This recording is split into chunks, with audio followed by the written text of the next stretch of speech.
নমস্কার। 2022 সালের ডিসেম্বর মাসে জেল পুলিশের নিয়োগ সংক্রান্ত নোটিফিকেশন জারি হয়েছিল। তারপর প্রাথমিকভাবে যে প্রক্রিয়া সেটা রাজ্যের 8টি জেলার সঙ্গে পশ্চিম জেলা বা পশ্চিম জেলার সঙ্গে রাজ্যের 8টি জেলাতেও সেখানে সংগঠিত হয়। সেদিক থেকে রাজ্যের প্রত্যাশীরা বেকাররা সে জেল পুলিশের নিয়োগ সংক্রান্ত র্যালিতে অংশগ্রহণ করেছিল। তারপর কি হলো?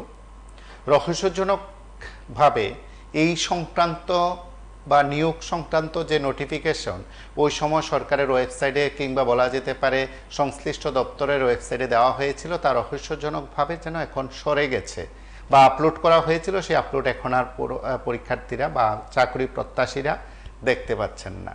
হঠাৎ করে কেন এমন হলো সেটা অন্তত স্পষ্ট নয়। কর্তৃপক্ষ বিষয়গুলো নিয়ে কিছু বলছেন না। তার পাশাপাশি এই সময়ের মধ্যে রাজ্যের বিভিন্ন জায়গায় যারা চাকরি প্রত্যাশী আছেন তারা সম্প্রতি আগরতলায় এসছেন এবং আইজি প্রিজনের সঙ্গে দেখা করতে চেয়েছেন। যেহেতু তারা আগাম অনুমতি নেননি সেই কারণে তারা দেখা করতে পারেননি। তারপর রাজ্যের জেলমন্ত্রী এবং মুখ্যমন্ত্রী, স্বরাষ্ট্রমন্ত্রী সহ সংশ্লিষ্ট মন্ত্রী, অর্থমন্ত্রী সকলের উদ্দেশ্যে পোস্ট অফিসের মাধ্যমে তারা তাদের বার্তা পৌঁছে দিয়েছিলেন। এখনো পর্যন্ত তাদের এই চাকরি প্রত্যাশী বা বেকারদের সঙ্গে কথা হয়নি এবং যে নোটিফিকেশন দেওয়া হয়েছিল সেই নোটিফিকেশনের ভিত্তিতে এখন কি পর্যায়ে আছে তাদের নিয়োগ সংক্রান্ত বিষয়টি, জেল পুলিশে নিয়োগের জন্য যে বিজ্ঞপ্তি জারি হয়েছিল, যে ফাইল 2 বছর ধরে ঘুরছে, বলতে পারেন চাকরির পাইপলাইনে রয়েছে, সেদিক থেকে তাদের নোটিফিকেশন বের হওয়ার পর এই সময়ের মধ্যে সত্যি তাদের বিষয়টি কি স্পষ্টভাবে কিছু কর্তৃপক্ষ বলবেন? এবং যে অভিযোগ কিংবা অভিমত এই সময়ের মধ্যে উঠতে শুরু করেছে যে সংক্রান্ত বা এই নিয়োগ সংক্রান্ত বিষয়টি এখন এক প্রকার চাপা পড়ে আছে, বলা যেতে পারে মহাকরণ হোক কিংবা সংশ্লিষ্ট দপ্তর হোক, কর্তৃপক্ষের কাছে তারা পৌঁছতে পারছেন না। চাকরি প্রত্যাশীরা সেদিক থেকে তারাও স্পষ্ট করে কিছু বলতে পারছেন না। সেদিক থেকে এই 2 বছর ধরে যে চলছে প্রক্রিয়াটি এখন কোন স্তরে আছে কেউই জানতে পারেন না। আদৌ কি তাদের চাকরি হবে, জেল পুলিশে চাকরি হবে? 2 বছর ধরে এই নোটিফিকেশন নিয়ে যে কথাবার্তা চলছে, বেকারদের সম্পর্কে যে অভিমত জানানো হচ্ছে বিভিন্ন মহল থেকে, তারা তাদের বক্তব্যের কথা তুলছেন, সেগুলো কি সরকারের কাছে পৌঁছে যাবে? আমরা সেদিক থেকে কথা বলবো জেল পুলিশের চাকরির ভবিষ্যৎ বিষয়ে। নমস্কার, কি বলছেন? দাদা নমস্কার। হ্যাঁ বলুন। দাদা আমাদের তো প্রায় 2 বছর হয়ে গেল জেল পুলিশের কোনো এক্সাম হলো না, তো আমরা বেকাররা কি করব? এদিকে আমাদের বয়সও পেরিয়ে যাচ্ছে, তো আমাদের মতো বেকাররা আমরা কি করব? প্রায় মোটামুটি 2 বছর পেরিয়ে গেল, এখনো কোনো এক্সাম হয়নি, তো আমাদের মতো বেকাররা কি করব? আমরা 10 তারিখ ডেপুটেশন জমা দিতে গিয়েছিলাম, তারা ডেপুটেশন জমা রাখেনি, কিছু আমাদেরকে বলেও নি। আমরা কি করব এখন? আমাদের মতো বেকাররা কি করব?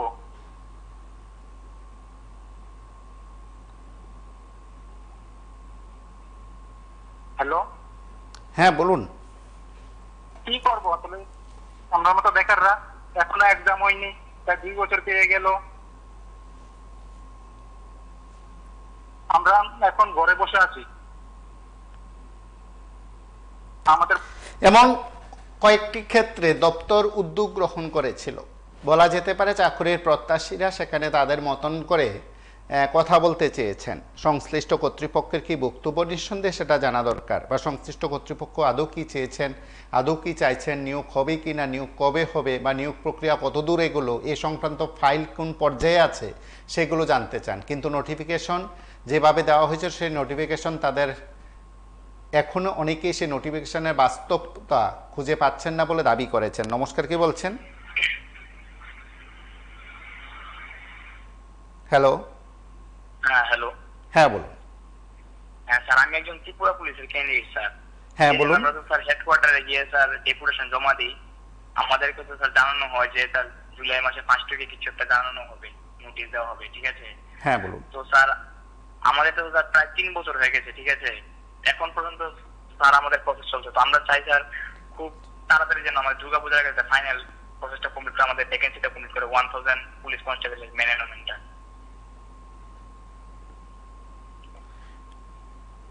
আর কিছু আছে? না স্যার, এটাই জানানোর জন্য, কারণ স্যার অনেকগুলি পেন্ডিং পড়ে আছে স্যার, অনেকগুলি জিআরবিটি, গ্রুপ ডি, তারপর fire service, jail police sir. তার জন্য তো স্যার আমাদের মনের মধ্যে যে বিশ্বাসটা নেই স্যার, কি কারণ আমাদের কি আদৌ কি আমাদের এই প্রসেসগুলি কি কমপ্লিট হবে কিনা স্যার।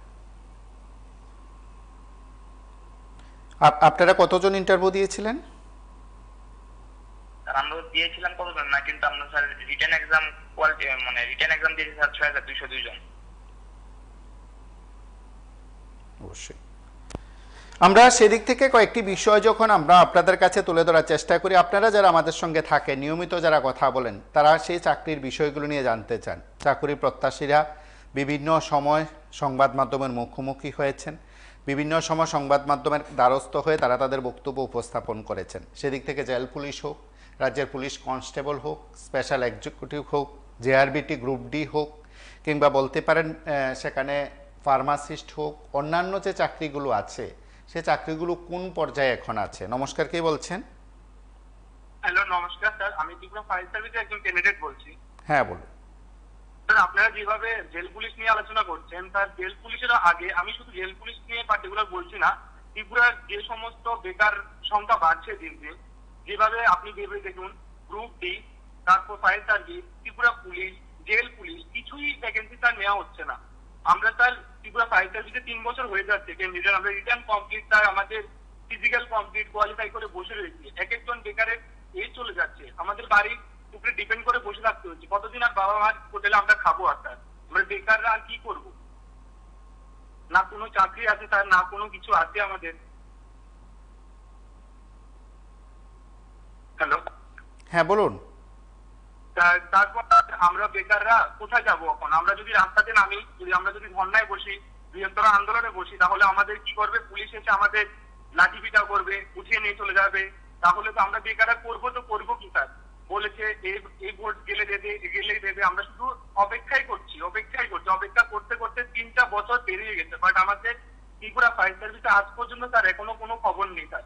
আজও কি দেবে না দেবে না স্যার এটাও জান না। যদি না দেয় এটাও আমরা যদি জানতাম তাও হতো, দিলে দেবে এটাও যদি শুনতাম, আমরা মনের মধ্যে একটা স্থির হতাম যে হ্যাঁ দেবে, প্রবাবিলিটি আছে, দেওয়ার চান্সেস আছে, তাহলে আমরা ওটা নিয়ে ভাবতাম, অন্য জবের দিকে যেতাম না, ট্রাই করতাম না আমরা টোটালি।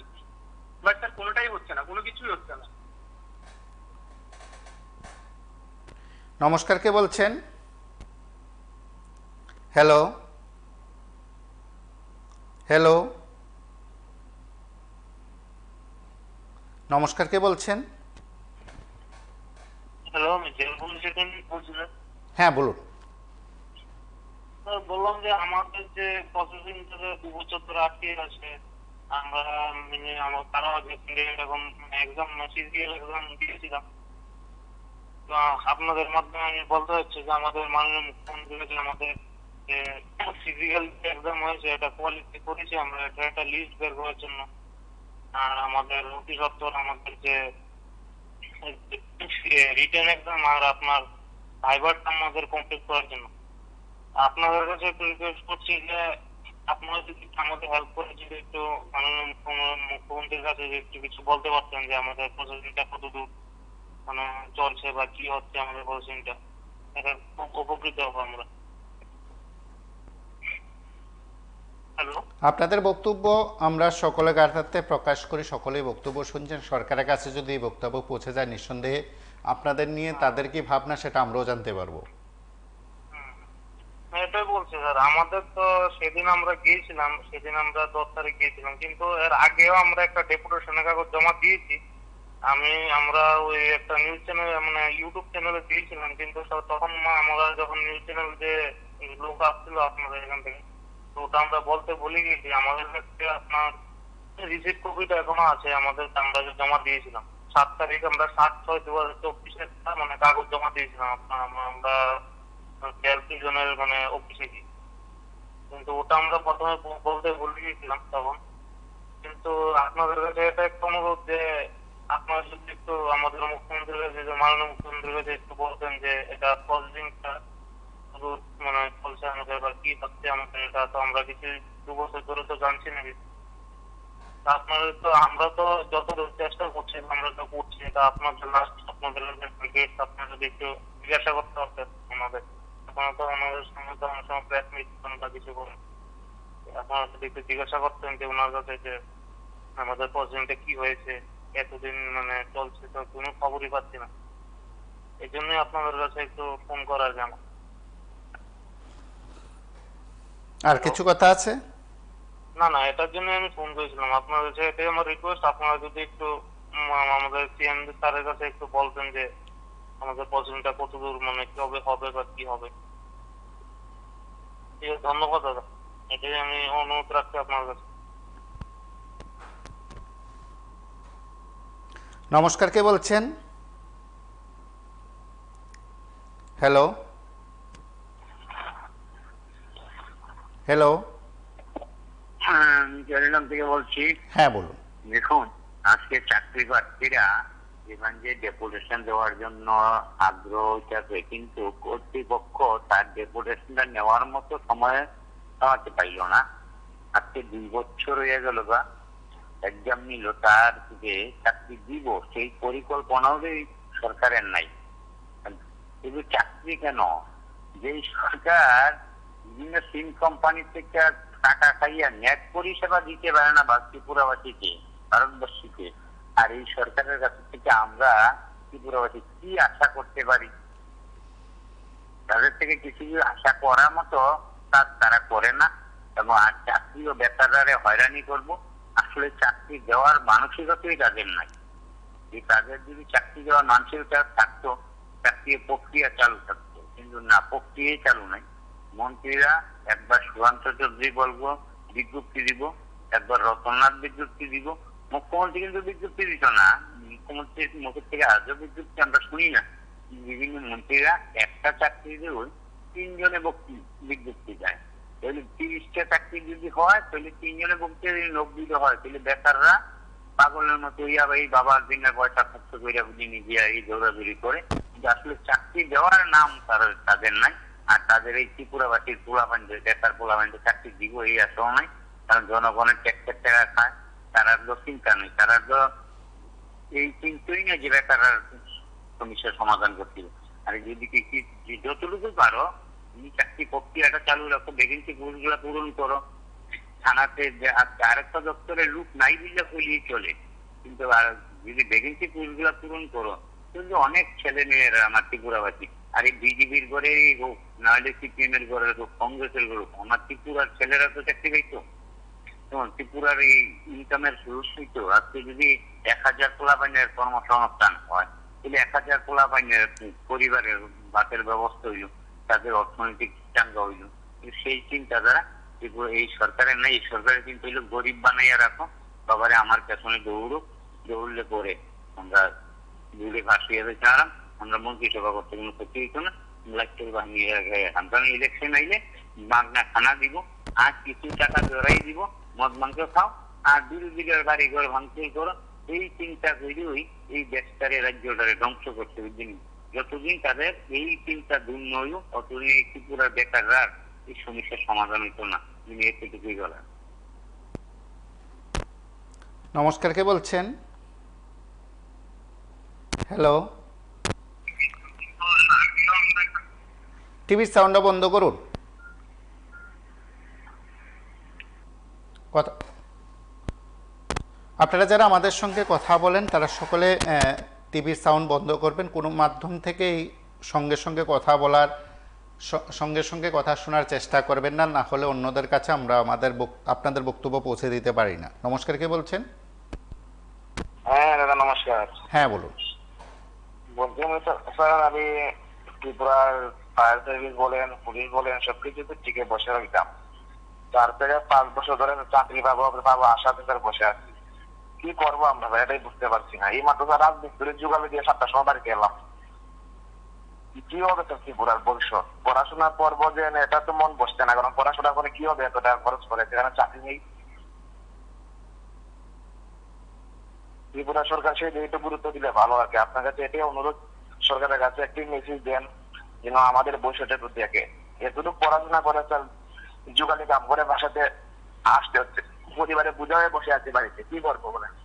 ত্রিপুরাতে তো প্রাইভেট কোনো সংস্থা নেই যেখানে বেকারত্ব দূর হবে, কাজ করতে পারবো। কি করা যায়? কি করবো আমরা স্যার? নার্ভাসে বসে আছি বাড়িতে। এটাই দুঃখের বিষয় স্যার। পড়াশোনা করে কি করবো? পড়াশোনা তো মনোযোগই বসছে না, কারণ ভবিষ্যৎ তো কিছু নেই ত্রিপুরাতে। এটাই সরকারের কাছে অনুরোধ, যেন প্রসেসিংটি তাড়াতাড়ি কমপ্লিট করা হয়, আমাদের একটু নজরদারি করা হয়, এটাই। নমস্কার, কে বলছেন? হ্যালো, কথা বলুন। Hello sir. হ্যাঁ, কথা বলুন। হ্যাঁ স্যার, আমি ত্রিপুরা জেল পুলিশের 28 থেকে যেতেছি। হ্যাঁ, বলুন। সেদিন যা স্যার আমরা 10 তারিখ স্যার আমরা গেছিলাম পরে দিয়ে স্যার আমরা যে স্যার দুইটারা যে স্যার আছে, একজন পুলিশ স্যার, তাহলে আমরা বলছি যে আমরা পারমিশনও নিচ্ছি, প্লাস এদিন কাপড়ে গেলে স্যার আমরা ডেপুটেশন জমা দেওয়া হয়ে গেছে, সবকিছু হয়ে গেছে। তারপরে দিয়ে আমরা বলছি না, তোমরা জমা দিতে পারবে না, তোমরা যাও দিন থেকে যাও গা, তোমরা কাছে কিসের পারমিশন, তোমরা ইমেল করো, কল করো, আরো নানান ধরনের কত কথা বহুত কিছু কইছে স্যার। তারপরে আমরা কইছি যে স্যার আমরা ইমেল তো কম পক্ষে না তো দিনে 200-250 ইমেল করি। তারপরে একদিনকে স্যার আমরা ডাইরেক্টর অফিসেও কল করছি করে দিয়ে স্যার আমরা কয় যেদিন নোটিশ আসবো তোমরা ওই গুগলে গিয়ে দেখালেও, আমরা যে ওয়েবসাইট আছে এটার দিকে দেখালেও। তারপর দিয়ে স্যার আমরা যেমন 2022-এর 31 ডিসেম্বর স্যার আমরা এক্সাম মানে পরীক্ষা ফিজিক্যাল শেষ হয়েছে। শেষ হয়েছে পরে দিয়ে স্যার আমরা কোনো কিছু নাই, এক্সামের তো কথা তো দূরের কথা স্যার, কোনো আপডেট তো বলতে নাই। কিন্তু স্যার আমরা ফায়ার ব্রিগেড ভাই তারা, তারপর দিয়ে আমরা ত্রিপুরা পুলিশের ভাই তারা, মানে ভাই তারা এক্সাম হয়েছে, বাস কখনো কোনো এক্সামের কোনো রেজাল্ট নাই, কিচ্ছু নাই। তারপর দিয়ে তো স্যার আমরা তো দূরের কথা স্যার, আমরা তো যেটা করতাম স্যার আমরা মাথা কথা কিচ্ছু কাজ করতাম স্যার। তারপরে দিয়ে স্যার সেদিনটা একটু স্যার 1-2 দিন আগে স্যার সোশ্যাল মিডিয়ার ভিতরে দেখি স্যার আমরা বলে বিরোধী, আমরা নিজের ডেপুটেশন জমা দিতে হয়েছি, একজন সাংবাদিক তার ট্রেনের পত্রিকার ভিতরে নামটা বলে বিরোধী। তো স্যার আমরা অপরাধ কি স্যার, মানে আমরা কিছু বললেও মানে খারাপ, না বললেও খারাপ। তো স্যার আমরা জামু কই স্যার, আমরা এক্সামে নিয়ে গেছি যে আমরা এক্সামের ডেটটা কবে আসবে আমরা এটা জানতাম কি। তো জানতাম গেছি বলতে পারমিশনও নিচ্ছি, সবকিছু নিচ্ছি, নিয়ে আসিল লাস্টে আমরা গেটের সামনে দাঁড়া করে তো কোনো তোমরা হইতো না, যেতে পারতো না, কিছু করতে পারতো না। তো স্যারের কাছে এতটুকু অনুরোধ যে স্যার যতটুকু পারেন স্যার একটু কষ্ট করে স্যার আমরা এক্সামের ব্যাপারটা স্যার একটু আমরা মাননীয় মুখ্যমন্ত্রীর সঙ্গে স্যার একটু কথা বলেন। কারণ কি লিগা স্যার যাদের কাছে, কারণ 2011 না 12 থেকে স্যার জেল পুলিশ খালি ক্যান্সেল হইতেছে, এবারও স্যার ভাবতেছি স্যার ক্যান্সেল করতে নিয়ে কিছু জায়গা স্যার গ্রাজুয়েশন করে এসে স্যার বয়ে দিচ্ছি তারের ভিতরে স্যার, নানা ধরনের কাজও করতেছি, বাট লগে ইন্টারভিউ দিতেছি। এরপরে স্যার কিছু লোক আছে যেমন আমরা যারা গেছিলাম ভাই তারা ত্রিপুরা পুলিশের ফায়ার ব্রিগেডে টিকছে না, আমরা জেল পুলিশে টিকছি। তারপরে দিয়ে সেটা এই জিনিসটা কেউ বুঝতেছে না, অনেকে যে সবাই তোরা একসঙ্গে হোক না গেলে আরো বহুত কিছু নানান ধরনের কথা। আমরা তো চাই যে ভাই যারা ফায়ার ব্রিগেড আছে, ত্রিপুরা পুলিশ আছে, তারপরে দিয়া জেল পুলিশে আমরা যেমন আছি, জেআরবিটি আছে, সব একসঙ্গে হইতাম, কিন্তু স্যার এটা হইতেছে না। তারপরে দিয়ে স্যার আমরা এক্সামের কথা যেটা বুঝেছি, এক্সাম দূরের কথা স্যার, এটা নিয়ে স্যার সারাদিন টেনশন স্যার, কিটা করুন কিটা না স্যার। আমরা বয়স আস্তে আস্তে স্যার আগে আছে, কিটা করুন স্যার, 26 বছর হয়ে থাকে, আর যদি কয়েক বছর স্যার একটা রিক্রুটমেন্ট যদি স্যার ন্যূনতম 5-6 বছর লাগে না, তাহলে স্যার পরবর্তীতে কিটা দেবো টিএসএল আসলে স্যার 2019 এবার তার কোনো কথাই নেই। ওই যাবো স্যার কোনো মানে আমরা বেকার, মানে আমরা কোনো রাস্তায় হইতেছি না, না কোনো মানে কাজ কিটা করুন স্যার। অক্ষত পেতে গেলে স্যার গুগলে কাজ করে স্যার কোনো ক্রমে চলতেছে, আর কোনো কিছু করার নেই। এরপরে স্যার যা ইন্টারভিউ রাখছি কোনো না কোনো প্রিপারেশন তো নিতে আসছি স্যার, পড়তেছি সবকিছু করতেছি, কিন্তু স্যার এক্সামের কোনো দেখছে না, কোনো মানে কিচ্ছু নাই স্যার। তো স্যারের কাছে একটু রিকোয়েস্ট করুন যে স্যার একটু মাননীয় মুখ্যমন্ত্রীর কাছে স্যার এই কথাটা পৌঁছাবেন স্যার, যে আমরা জেল পুলিশের এক্সামটা যাতে একটু তাড়াতাড়ি হয় স্যার। Thank you.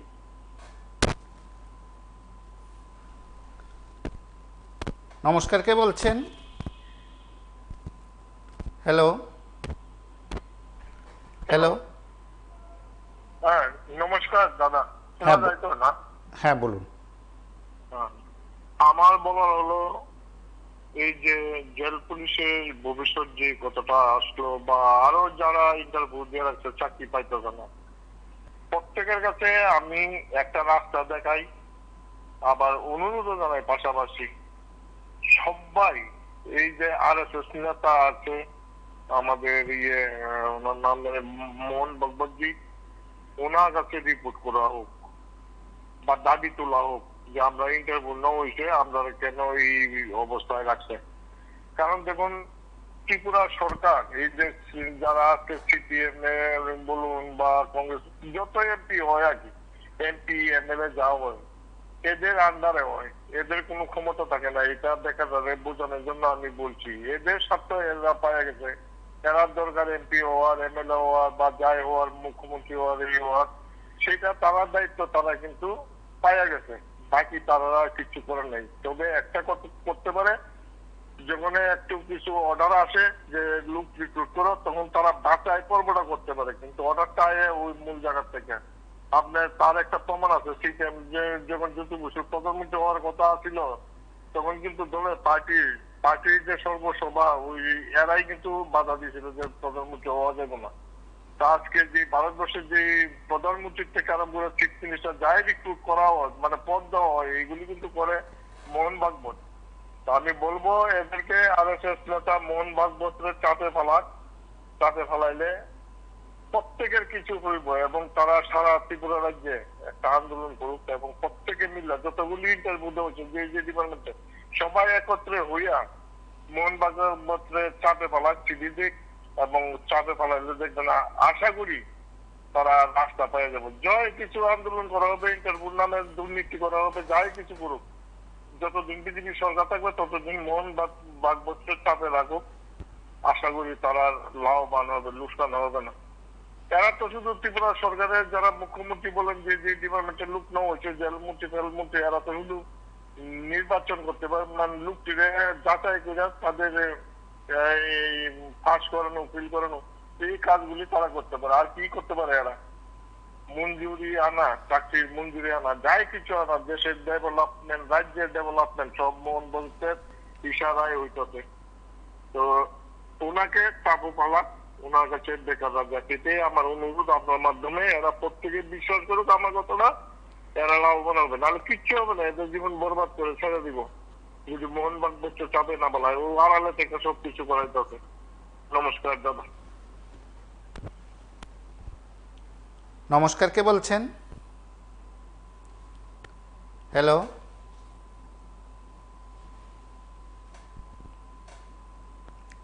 নমস্কার, কে বলছেন? কুমার কাছে বলছিলাম। হ্যাঁ বলুন। বলছিলাম চাকরির বিষয়ে আপনারা সবসময় দেখাচ্ছেন, তো এইসব চাকরি মনে হয় কি বলবো, পাইপলাইনে আছে। পাইপলাইন, যে কোনো একজন মন্ত্রী বলেছিল পাইপলাইনে আছে, পাইপলাইনে করতে পারে। হাস্যকর বিষয় আগে। তো যারা বেকার, ত্রিপুরা বিষয়ে বললাম, নেট সুপ্রিম কোর্টে যে আজকে অর্ডার দিল 1500 উপরে গ্রেস মার্ককে মানে দিয়েছিল, যারা দেশ পরিচালনা করবে ভবিষ্যতের প্রজন্ম, ওনাদেরকে গ্রেস নাম্বার দিল। গ্রেস নাম্বার কাদেরকে দেয়? আমরা তো ত্রিপুরাতে লেখাপড়া করেছি, যারা একটু মেধা মানে কম হয় ওনাদেরকে গ্রেস নাম্বার দেওয়া। ওনারা দেশ পরিচালনার দায়িত্বে থাকে, প্রশাসনিক দায়িত্বে বা ওইসব দায়িত্বে থাকে। কি হবে? ধর্মেন্দ্র প্রধান ছিলেন এই তেল মন্ত্রী, বর্তমানে শিক্ষামন্ত্রী। উনি বললেন, তদন্ত না করার পরেই বললেন যে না না, কোনো প্রমাণ নেই, কিছুই নেই। আবার প্রেস কনফারেন্স করলো কংগ্রেস, কি গগৈ, উনি বললেন। মানে দেশটা কোথায় যাচ্ছে? ত্রিপুরা যে পাইপলাইন মন্ত্রী আমাদের সুশান্ত চৌধুরী, ওনার কাছে যেতে হবে। পাইপ তো অনেক লম্বা থাকে, দীর্ঘ মানে বেশি লম্বা থাকে, তাহলে পাইপের হয়ে চলতে হবে। কিন্তু দেশে যারা চাকরি দেয় সেন্ট্রাল গভর্নমেন্টে, ওনারা পাইপলাইন বলে না। সুশান্ত চৌধুরী বলেছিল পাইপলাইনে চাকরিগুলি আসছে, যাচ্ছে, চলছে। মধুপুরের বিধায়ক, এটাই মানে মনে ছিল। আমাদের রাজ্যের ভাই বোনেরা, দাদারা, দিদিরা, ওনারা আশ্বাস মেধাযুক্ত আছেন, ওনাদের অবশ্যই অধিকার আছে, কিন্তু হবে না। কারণ দেখুন, সরকার পূর্ণ সরকার চলছে ত্রিপুরাতে। ত্রিপুরা সরকার চলছে 18 থেকে, মানে পূর্ণ সরকার চলছে এককভাবে। এখন চলছে মানে মানে মানে 3টা ইঞ্জিন, 18তে ছিল ডাবল ইঞ্জিন, এবং 3টা ইঞ্জিন চলছে, মানে আর কোনো ইঞ্জিন নেই। তিনজন ইঞ্জিন মানে বিরোধী আছে কংগ্রেসের, মানে সব শাসক দলের, কিন্তু তারা কিছু করার নেই। ঘটনা হলো কেন্দ্র থেকে যদি 1 টাকা না দেয়, একটা যদি অর্ডার না আসে, একজন চাকরি দিতে পারবে না। আপনাদের গেটে দেখবেন আমার নাম্বারে আমি অনেকবার বলেছি। হ্যাঁ, এখন কিন্তু ওই কেন্দ্রীয় সরকারের নীতিশ কুমার আর ওই চন্দ্রবাবু নাইডু ওনাদের উপরে ভরসা করে টাঙ্গে ভরেছে। এখনো কিন্তু ফ্লোর টেস্ট হয়নি। মন্ত্রিসভা গঠন হয়েছে ঠিক আছে, কিন্তু মহারাষ্ট্র আছে, বিভিন্ন রাজ্য আছে, ওনারা কিন্তু ওনাদের দাবি নিয়ে বসে আছে। হ্যাঁ, দাবি দেওয়া নিয়ে কিন্তু শপথ গ্রহণ করলে কি হয়? 10 বছর সুন্দর ছিল এই মোদী সরকার, মানে একদম কি বলবো শক্তিশালী ছিল। প্রথম 272 মধ্যে 282 ছিল, তারপর 2019-এ 203টা ছিল এককভাবে, এবার কিন্তু 240। যদি শাসক দল মানে শরিক দল যদি একটু উল্টাপাল্টা করে শেষ। আর বিরোধীরা কিন্তু একদম বসে রয়েছে। হ্যাঁ, বিরোধীর মধ্যে শক্তিশালী কংগ্রেস 52-53 সিট ছিল, এবার 99টা পেয়েছে। তারপর এই কি বলবো বিহারের পাপ্পু যাদব ইন্ডিপেন্ডেন্ট, উনিও সমর্থন করেছেন, অনেক আছে, কিন্তু সরকারটা অস্থির হবে। আর ত্রিপুরার যারা বেকার ভাই বোনেরা, ওনারা যদি সেন্ট্রালেও সমস্যা আছে, চাকরি পাওয়া খুব কঠিন হবে, খুব সমস্যা হবে। আমি দুঃখিত, আমি চাকরি না পেয়ে এখন গাড়ি চালাই। নমস্কার, কে বলছেন? হ্যালো,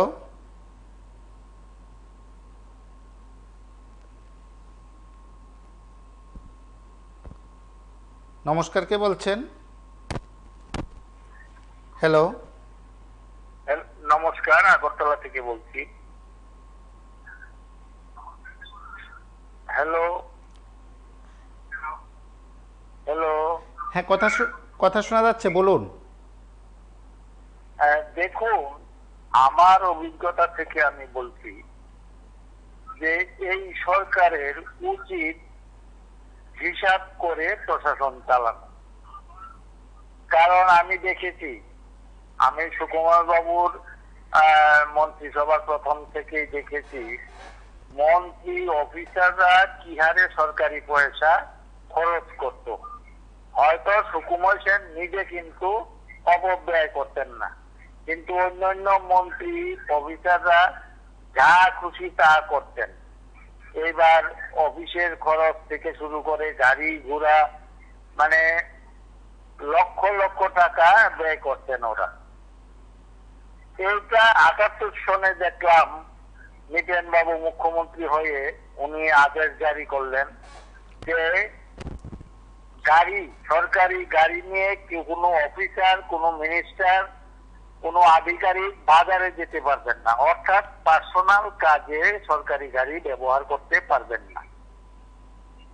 এই যে একটা আদেশ উনি জারি করলেন, অবশ্যই এখনো এই আদেশ অর্থ দপ্তরে আছে এবং কোটি কোটি টাকা সেভ হয়েছে।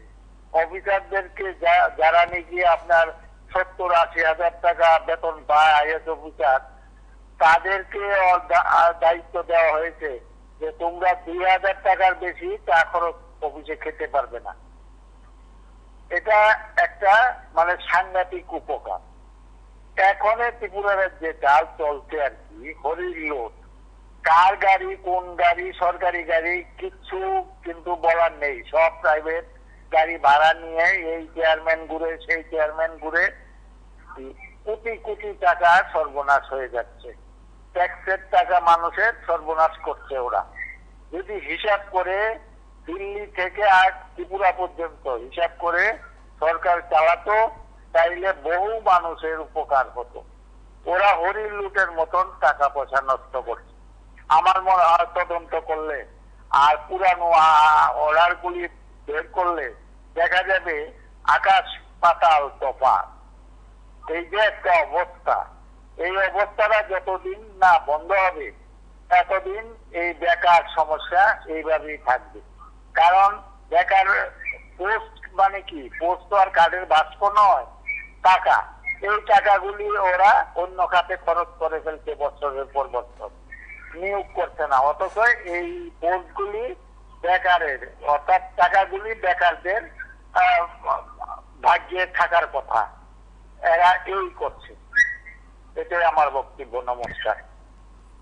নমস্কার, কে বলছেন? হ্যালো হ্যালো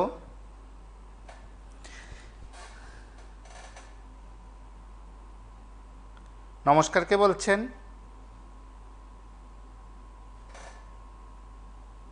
হ্যালো, হ্যালো, হ্যাঁ বলুন। আমি আগত বলছিলাম আর কি।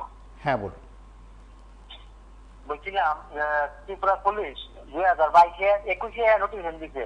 2021 নোটিফিকেশন দেওয়ার পর তারপর আবার করোনার লেগে পিছিয়ে দিচ্ছে, তারপর আমাদের 1000 কষ্ট করে নিচ্ছে।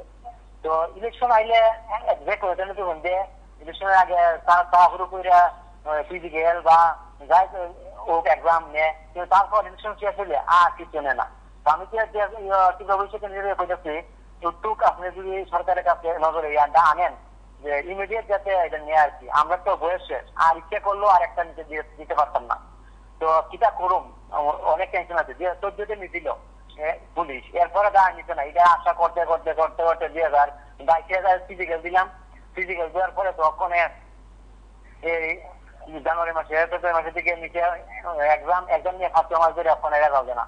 কবে রেজাল্ট দিব, কবে ড্রাইভার নিব, আবার কবে মেরিট লিস্ট পার করবো, এটা করতে তো মানে আমরা জীবনই শেষ। তো ওইটাই আর কি আপনাদের অনুরোধ, আপনি মুখ্যমন্ত্রী দ্বারা পৌঁছাইবেন যে কথাটা, যে পুলিশ হোক বা জেল পুলিশ হোক বা জিআইবিটি হোক, যাই হোক নিয়ে যে কোনো পোস্টিং তাড়াতাড়ি যাতে শেষ করে। তারা শেষ করলে তো একটা টিকা মুক্ত হন আর কি। তার জন্য বলছিলাম আর কি। Thank you. নমস্কার, কে বলছেন? হ্যালো,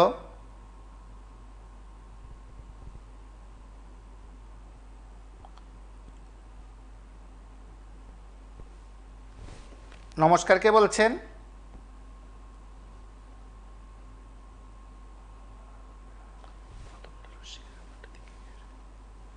নমস্কার, কে বলছেন?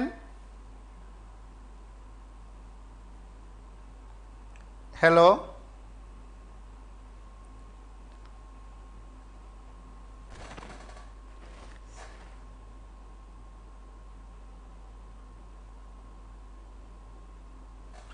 নমস্কার, কে বলছেন?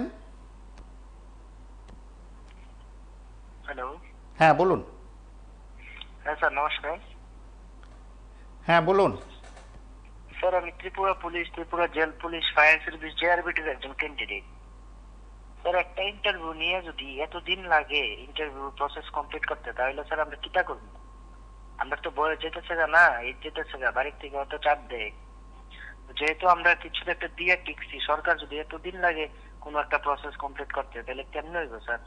এটা বুঝান স্যার। আমরা বেকার দেশ থেকে আপনার কাছে একটাই অনুরোধ, আপনি যত তাড়াতাড়ি সম্ভব স্যার মুখ্যমন্ত্রীর কানে এই প্রস্তাবটা পৌঁছান, যাতে আমরা এই প্রসেস গুলা তাড়াতাড়ি করে তাড়াতাড়ি কমপ্লিট হয়। তাহলে আপনার কাছে আমি চিরকৃতজ্ঞ থাকবো স্যার। Thank you. নমস্কার, কে বলছেন? হ্যালো, নমস্কার, কে বলছেন? আমি আগরতলা থেকে বলছি। হ্যাঁ বলুন। কিছুক্ষণ আগে একজন ভদ্রলোক বলেছিল যে কি সুকুমার সেনগুপ্ত আমল থেকে উনি আপনার কথা বলুন। এটা কথা, ওনার কথা সত্যি কথা। আমরা একটা কথা আপনাদের বলি, কোনোভাবে কারোর বক্তব্য আপনি সমর্থন করেন কিংবা সমর্থন করেন না, সেটা এই অনুষ্ঠানে আমরা সরাসরি কারোর বক্তব্য গ্রহণ করি না, কারণ তা হয়তো কখনো বিতর্ক হতে পারে, কখনো বা বিতর্ক নাও হতে পারে। আমি শুধু এতটুকু বলি যে আপনার বক্তব্য রাখুন, আপনি কি বলছেন সেটা। ওনার বক্তব্য সমর্থনে আমি বলছি কথাটা। উনি যে কথাটা বলেছেন সত্যি কথা। অনিমেষ দেববর্মা উনি ফরেস্ট মিনিস্টার, উনি যখন বাড়িতে আসেন উনার কাছে উনার যে সিকিউরিটি আছে, উনি কি মানে ফরেস্ট ডিপার্টমেন্টের সিকিউরিটি নিয়েও চলেন, প্লাস আমাদের যেখানে টিএসআর আছে তাদেরকেও নিয়ে ওনার এখানে আসেন। এইগুলি কি টাকা পয়সা খরচ হচ্ছে না? হ্যাঁ, উনি আবার মিনিস্টার নিয়ে বলছেন উনি মিনিস্টারের জন্য খুশি না, এই না সেই না, বক্কর চক্কর, এইগুলি কি টাকা পয়সা খরচ হচ্ছে না? এই লোকগুলিকে ছেড়ে দিলে কি হয়? উনি লাশ হয়ে পড়ে থাকে, দেখলাম আমরা বাড়ি ঘরে আসতে দেখি উনারা। এগুলি তো ঠিক নেই, এইভাবে টাকা পয়সা সিকিউরিটি খরচ করা তো ঠিক নেই। এটি জনসাধারণের টাকা, ট্যাক্সের টাকা, এইভাবে টাকা পয়সা খরচ করে লাভ নেই। তার জন্য বলছি মাননীয় মানিক স্যার মহোদয়ের উদ্দেশ্যে বলছি, উনি যাতে এগুলি একটু দেখুক, উনারই টাকা পয়সা বাঁচবে। ধন্যবাদ।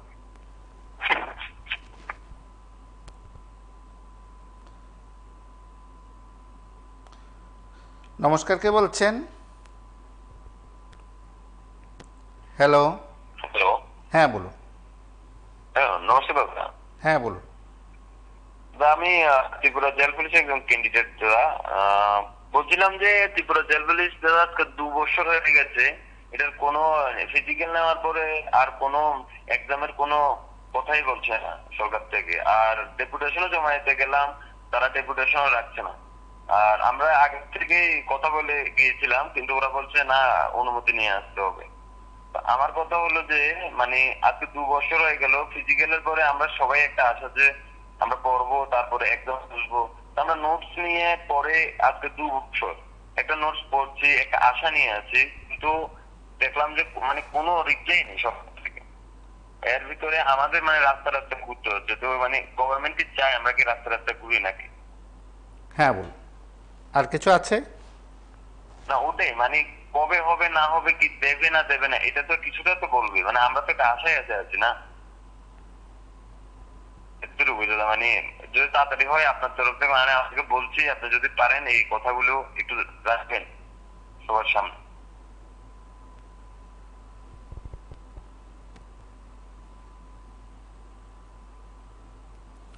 নমস্কার, কে বলছেন? হ্যালো। নমস্কার, কে বলছেন? হ্যালো হ্যাঁ বলুন। স্যার, আমি ত্রিপুরা পুলিশ থেকে ক্যান্ডিডেট। হ্যাঁ বলুন। আমার বক্তব্য হলে, পুলিশ কনস্টেবলের ক্যান্ডিডেট। আমরা যে 2022 থেকে ফিজিক্যাল পরীক্ষা ছেড়া এখনো কোনো প্রসেস, কোনো আপডেট নাই কেন? আমরা অত কষ্ট করে ফিজিক্যাল সবাই পরীক্ষা ছেড়া 2024-এ এক্সাম দিছি, 2023-এও সবটা মানে নোটিফিকেশন আছে, মানে কোনো আপডেট, কোনো প্রসেস নাই কেন? অত কষ্ট করে যদি আমরা চাকরিটা পাওয়ানোর জন্য অত কষ্ট করে জার্নি করে, সেটা ওখানে যদি এই চাকরিটা না পায়, অত ভাই বোন, অত দাদা দিদি ছেলে মেয়েরা সবাই এত কষ্ট করতেছে চাকরির জন্য কেন? আমরা ডেপুটেশন জমা দিছি 10 তারিখে, 10 তারিখে ডেপুটেশন জমা দিয়েছে, এরা ওখানে কোনো মানে জুলাইয়ের 1st উইকে জানাইছে দিব কয়া, এখন তো জানি না। আমরা চাই দুর্গাপূজার আগে এই জবটা মানে কোনো প্রসেস, কোনো আপডেটটা পাও। আপনি পুলিশ কনস্টেবলের ক্যান্ডিডেট তো? হ্যাঁ, আমি ত্রিপুরা পুলিশ থেকে বলতেছি, মানে কনস্টেবলের ক্যান্ডিডেট বলতেছি। আমরা 10 তারিখে ডেপুটেশন জমা দিয়েছে। এখন আমরা চাই, আমরা 2023-এও নোটিফিকেশন আছে, কোনো প্রসেস নাই। 2024-এ আমরা এক্সাম দিছি, আমরা চাই 2024 থেকে আমরা দুর্গাপূজার আগে এই নোটিফিকেশনটা, প্রসেসটা পাক, অনেক কোনো মতে চাকরিটা আপডেট প্রসেস পাক। অত কষ্ট করে যদি আমরা অত জার্নি করে ছাড়া এই চাকরিটা না পাওয়া, আমরা কোনো লাভ নাই। আমি শুধু না, সবাই যারা যারা অত কষ্ট করে চাকরির জন্য অপেক্ষা রয়েছে, তার জন্য বলতেছি, আপনারা যদি একটু কষ্ট করে এই বক্তব্য আমার জন্য, সবাই স্যার, যত মিনিস্টার হোক, যত মুখ্যমন্ত্রী হোক, স্যার হোক, আমার বক্তব্য হলে একটু 2024 থেকে কোনো আপডেট প্রচেষ্টা দাও। আমার থেকে এটা তোর থেকে রিকোয়েস্ট, স্যার আপনারা কোনো কিছু করেন। আমার বক্তব্য কতটুকু স্যার, থ্যাংক ইউ। নমস্কার, কে বলছেন? হ্যালো। হ্যালো।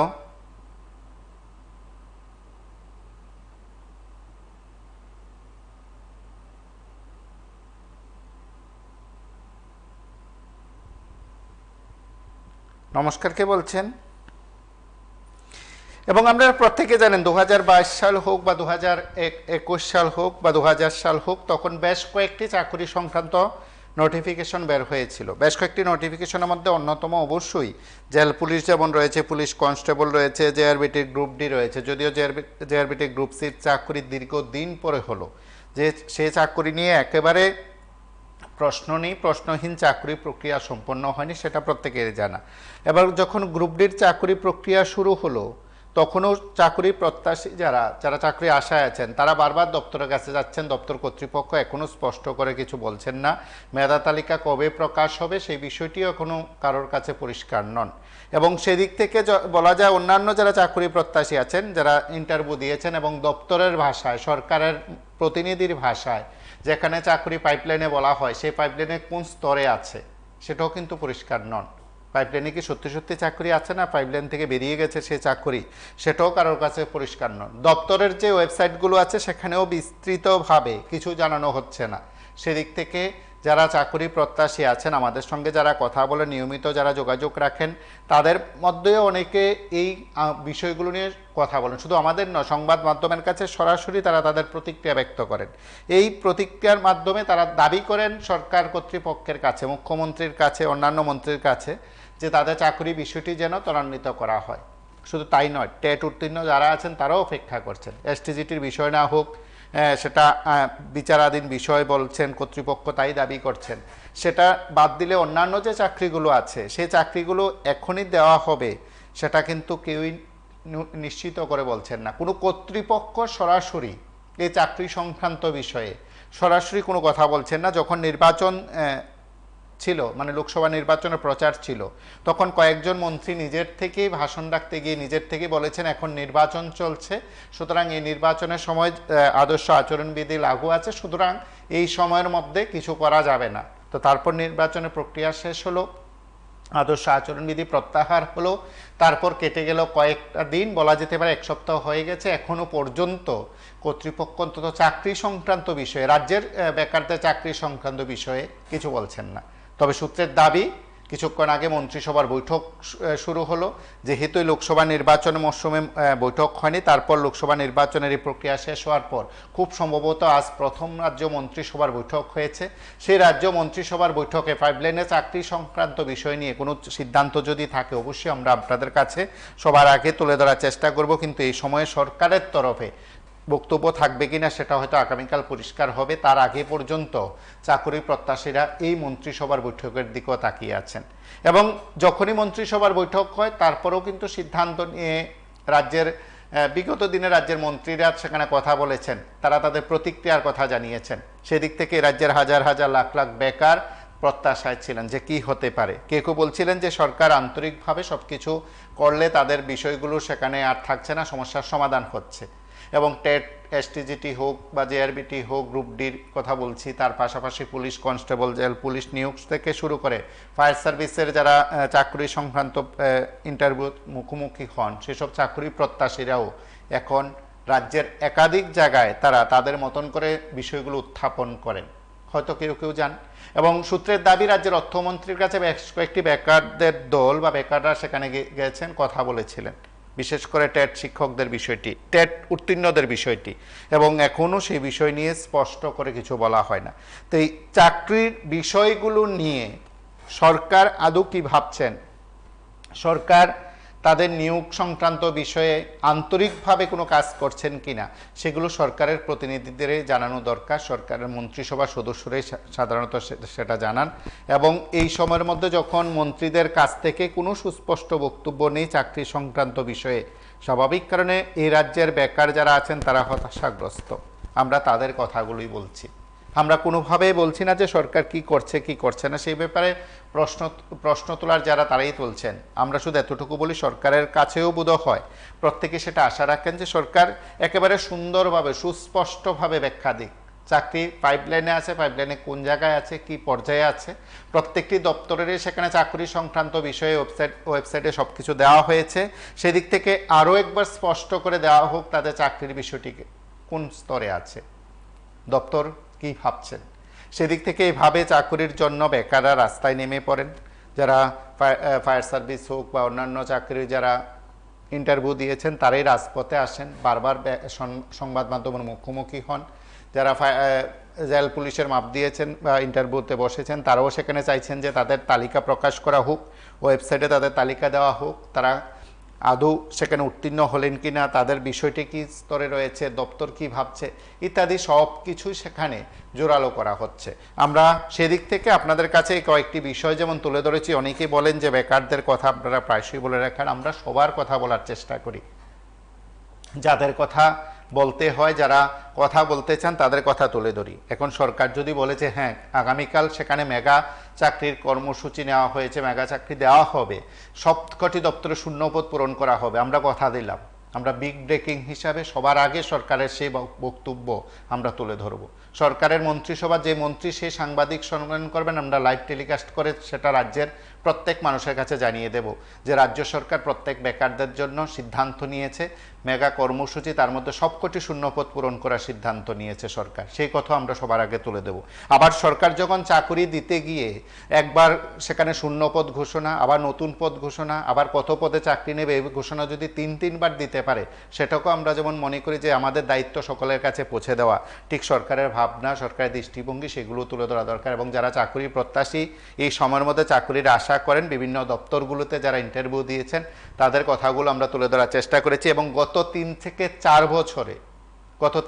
4 বছরে এই রাজ্যের বুকে বেশ কয়েকটি দপ্তর মিলিয়ে প্রায় 22 থেকে 23 হাজার চাকরি হওয়ার তথ্য বিগত দিনে মন্ত্রীরা দিয়েছেন, কিন্তু তারপরও 38 থেকে 42 হাজার চাকরির তথ্য আদৌ সেইভাবে জানা সম্ভব হয়নি, যেগুলো পাইপলাইনে রয়েছে বলে একবার মন্ত্রী বলেছেন। সেদিক থেকে চাকরি পাইপলাইনে থাকে, সেটাও এই রাজ্যের বুকে কেন গোটা বিশ্বে বা ভারতবর্ষ অন্যান্য রাজ্যগুলোতে পাইপলাইনে চাকরি নেই, হয়তো বা হতে পারে। সেদিক থেকে পাইপলাইনের চাকরিগুলো এখন কোন পর্যায়ে আছে, পাইপের কি মাঝামাঝি আছে না প্রথম দিকে আছে না শেষের দিকে আছে, সেটাও কেউ জানেন না। সেদিক থেকে সরকারের লোকজন প্রতিনিধিরা যদি বিষয়গুলো উত্থাপন করেন, সরকার প্রতিনিধিরা যদি বিষয়গুলো জানান, সকলের গাতার্থে তুলে ধরেন, তাহলে নিঃসন্দেহে খুব গুরুত্বপূর্ণ সিদ্ধান্ত হবে। রাজ্যের মন্ত্রিসভার বৈঠক হলো, সেই বৈঠক থেকে কি বেরিয়ে এলো, এ রাজ্যের বেকারদের জন্য কি সিদ্ধান্ত নেওয়া হলো, এ রাজ্যের হাজার হাজার বেকার যেমন রয়েছে, লাখ লাখ বেকার যেমন রয়েছে, এবং তেমনি শূন্য পদও রয়েছে, সেগুলো পূরণ করার কি উদ্যোগ রয়েছে সবকটি দপ্তরের ক্ষেত্রে। এবং আরও একটি কথা আমি প্রায়শই এই অনুষ্ঠান থেকে বলি যে রাজ্য সরকার চাকরি দিয়েছে, ভালো কথা, তথ্য বিভিন্ন সময় তুলে ধরা হয়, তাহলে রাজ্য সরকার একটি শ্বেতপত্র প্রকাশ করুক, এ রাজ্যের সবকটি দপ্তরের কতটি পদ আছে, কতটি শূন্য পড়ে আছে, কতজন আছেন, এবং এ রাজ্যের বিভিন্ন সময়তে চাকরির তথ্য দেওয়া হয়েছিল তার একটি পূর্ণাঙ্গ রিপোর্ট সেখানে সরকার প্রকাশ করুক অর্থ দপ্তরের অর্থ দপ্তরের প্রেক্ষাপটে, অর্থ দপ্তরের রিপোর্ট অনুসারে। সেদিক থেকে বোধ হয় এ রাজ্যের প্রত্যেকেই সেদিক থেকে একটা ভালো ধারণা সরকার সম্পর্কে নিতে পারেন। এবং সরকারের কাছে যখন চাকরির চাওয়া হয়, বেকারদের কাছ থেকে যখন চাকরি চাওয়া হয়, তখন একটি কথা প্রায়শই শুনতে হয় যে এই চাকরির প্রত্যাশী যারা যারা রাজপথে নামেন কথা বলেন তারা নাকি বিরোধী দলের, এমন একটি কথা বলে সরকার পক্ষে যারা আছেন তারা বিভিন্ন জায়গায় কথাগুলো প্রচার চেষ্টা করেন। তাহলে সরকারে বসে যদি তার কাছে শাসক বিরোধী ভাবনা থাকে, তাহলে তিনি শপথ নিলেন কেন? শপথ নেওয়ার সময় যে কি তিনি শাসক বিরোধী হিসেবে শপথ নিয়েছেন, এই প্রশ্ন তো এই রাজ্যের মানুষ করছেন, এই রাজ্যের বেকাররা করছেন। সেদিক থেকে এই রাজ্যের বেকারদের কথা বলার জন্যই মূলত তাদের ভাবনা, তাদের দৃষ্টিভঙ্গি, তাদের মনের কি কথা, সেগুলো আমরা জানতে চাই। সরকার যদি সেখানে চূড়ান্ত সিদ্ধান্ত গ্রহণ করে সমস্ত শূন্যপদ পূরণ সহ 2020 সাল থেকে সমস্ত নোটিফিকেশন অনুসারে চাকরি প্রক্রিয়া এবার এই মাসে শেষ করবেন, সেটাও তো সরকারের বিগ সিদ্ধান্ত। সেদিক থেকেও আমরা বলতে পারি সেটা বিগ ব্রেকিং হবে, সেটাও আমরা প্রকাশ করব। আজ এই পর্যন্তই। নমস্কার, শুভরাত্রি। তার সঙ্গে আরও একবার বলছি, রাত 10টায় শুভরাত্রি অনুষ্ঠান থাকবে, আপনারা কথা বলবেন, আপনাদের মতন করে আপনারা ফোন করবেন, যে ভাবনায় সেই ভাবনায় আপনারা শেয়ার করবেন। আজ এ পর্যন্তই।